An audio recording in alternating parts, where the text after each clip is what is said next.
ہم جمعیت کی زندگی میں عجیب عجیب حالات سے گزرے ہیں، مختلف ناموں سے مختلف تنظیمیں بنتی ہیں، اور پھر ہم بڑے خلوص کے ساتھ کہتے ہیں یہ بھی ہماری ہے اور یہ بھی ہماری ہے اور یہ بھی ہماری ہے اور یہ بھی ہماری ہے اور یہ بھی ہماری ہے۔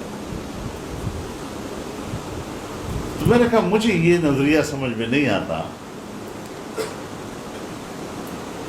کہ جماعتی زندگی میں تشتت، اس کی بھی کوئی تعلیم ہے؟ وہ تنظیم بن گئی چونکہ وہ دیوبندیوں کی تنظیم ہے، پھر دوسری تنظیم بن گئی تو چونکہ وہ دیوبندیوں کی تنظیم ہے، تو پھر تیسری تنظیم بن گئی تو چونکہ وہ دیوبندیوں کی تنظیم ہے، لہذا یہ سب ہمارے ہیں اور ہمیں سب کے ساتھ بڑے ہمدردی کا اور تعلق رکھنا چاہیے۔ میں نے کہا اس کو کہتے ہیں ہرجائیت، یہ یکجائیت نہیں ہے،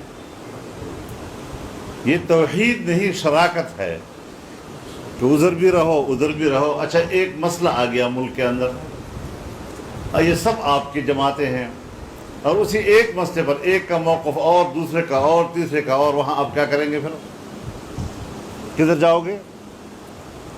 تو سوائے اضطراب کے اس کا اور کوئی نتیجہ برآمد نہیں ہوگا۔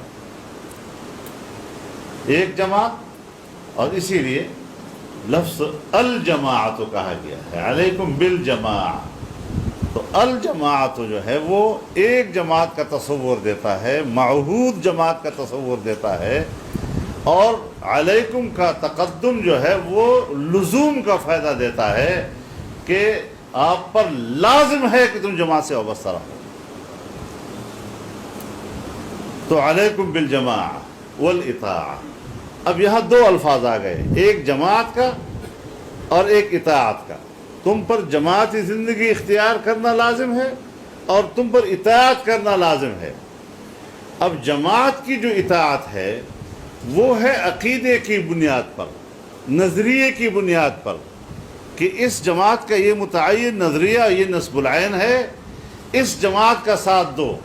اور اطاعت روزمرہ کے معاملات پر جو جماعت کے فیصلے صادر ہوتے ہیں، اس جماعت کے فیصلوں کی پیروی اور تابعداری کرو۔ یہ نہیں کہ آج یہ فیصلہ ہے میری مرضی کے مطابق ہے تو میں نے پیروی کرنی ہے، اور اس سے ذرا مجھے اختلاف ہے تو اس سے میں اطاعت میرے اوپر لازم نہیں ہے۔ دونوں چیزیں لازم کی ہیں۔